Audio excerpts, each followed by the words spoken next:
আরে 8 ঘন্টা পেরিয়ে গেল, বাটপার এখনো আসলো না। এই তুই বাটপার কাকে বললি? শোন, একটু পরে রবিনের সাথে আমার বিয়ে হলো না, ও তোর দুলাভাই হবে, মনে রাখিস। ভিতরে মনে হয় কেউ আছে। পুলিশ আসছে, পুলিশ। পুলিশ? তুই পালা এখান থেকে তাড়াতাড়ি। অনেক গাধা, তুই খাটের নিচে লুকিয়ে থাক। আর শোন, এই একদম মরা মানুষের মতো থাকবি, আমি গিয়ে দরজা খুলছি। দরজা খুলতে দেরি করলেন কেন? আপনি কার সঙ্গে আসছেন? একা এসেছি পরনে বিয়ের শাড়ি কেন? স্যার, হানিমুনে আসছি। হানিমুনে আসছেন একা একা? আপনার কথায় তো আমি ভরসা পাইতেছি না। রুমটা ভালো করে তল্লাশি করো। স্যার, পাইছি স্যার। একদম কথা বলা যাবে না, নড়াচড়া করা যাবে না। নড়াচড়া করলে কিন্তু একদম গুলি করে দেবো। ঘটনা কি? স্যার, আমরা তো বিয়ে করতে এসেছি। কাজে অফিস তো নিচে। আসলে স্যার, যে বিয়ে করবে সে এখন আসেনি, তো তাই আমরা অপেক্ষা করছিলাম। মানে আমার সামনে জ্যান্ত দুইজন পাত্র পাত্রী দাঁড়ায় আছে, আবার বলতেছে যে পাত্র এখনো আসতে দেরি করছে। আসলে স্যার, কোনো কথা হবে না, একদম কোনো কথা হবে না। এখন আপনার কাজে অফিসে যাবেন, বিল্ডিং এর নিচে কাজে অফিস, সেখানে যাবেন। আপনাদের দুজনের বিয়ে পড়াই দিব, তারপর আপনাদের কাজ শেষ। কিন্তু স্যার, ওকে তো বিয়ে করা সম্ভব না স্যার। অসম্ভবকে সম্ভব করাই হচ্ছে পুলিশের কাজ, আর সেটা আমি করব। যদি আপনারা এই মুহূর্তে যদি কাজে অফিসে না যান, তাহলে থানায় যেতে হবে। থানায় গিয়ে দুইজনরে এমন ভাবে বাস ডলা দিব যে একদম সাইজ হয়ে যাবেন। কি থানায় যাবেন না কাজে অফিসে যাবেন? বিয়ে তো হয়ে গেছে, প্রায় ঘন্টা খানিক হয়ে গেছে। আপনার লেখালেখিতে এত সময় লাগতেছে কেন? এসে আমার 12টা বেজে গেছে, না আসলেই ভালো হতো। এত কথা কি? না না, এখানে সাইন দেন। ভালো থাকো, সুস্থ থাকো। স্বামী স্ত্রী হিসাবে যাতে ভালো থাকো, সুস্থ থাকো, সেই দোয়াই করি।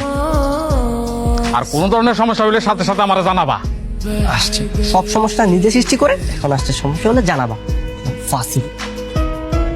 এই শেষমেশ এই বান্ধবীকে বিয়ে করতে হলো। এই ন্যাকামি করিস না তো, কানের কাছে ঘ্যান ঘ্যান শুরু করে দিছে।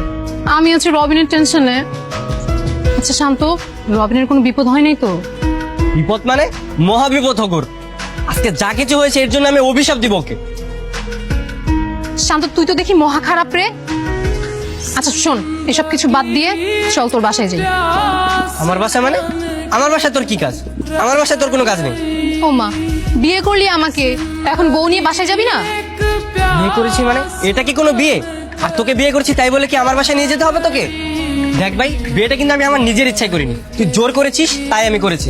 দেখ, আজকের পরে এগুলো সব ভুলে যা, আর যত কাগজপত্র আছে সব আমি ছিঁড়ে ফেলবো। কিন্তু আমি বাসায় যাব কিভাবে? আমি তো বাসা থেকে আসার সময় একটা চিঠি লিখে এসেছি যে আমি আমার প্রেমিককে বিয়ে করতে যাচ্ছি, বাবা আমায় মাফ করে দিও। বাবা তো মনে হয় এতক্ষণে সেই চিঠি পড়েও ফেলেছে। সর্বনাশ, বাবা ফোন দিয়েছে। হ্যাঁ বাবা। ফিরে কই তুই? বাবা আমি তো জানি তো। তো বিয়ে কি হয়ে গেছে না এখনো বাকি আছে? হয়ে গেছে। যা হওয়ার হয়ে গেছে। জামাইকে নিয়ে বাসায়, আর মানুষের কাছে জানাজানি হবার আগে বাসায় ফিরে আয়। ওকে নিয়ে আসবো?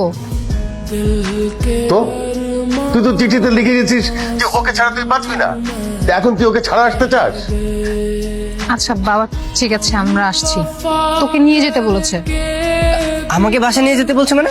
আমি বাসায় যে কি করবো? তুই তোর বয়ফ্রেন্ডকে নিয়ে যা। বয়ফ্রেন্ড পাবো কই এখন? বিয়ে তো আমার তোর সাথে হয়েছে। আজব, বললে আমার যেতে হবে নাকি? আমি যেতে পারবো না। যেতে পারবি না মানে? ঠিক আছে, তাহলে চল তোর বাসায় যাই। আরে আরে না না না না না, আমার বাসায় যেতে হবে না তোর। তোর বাসায় যাবি না, আমার বাসায় যাবি না, তুই যাবিটা কোথায়? চুপচাপ লাগেজটা নিয়ে আমার সাথে চল, ব্যাগ নে।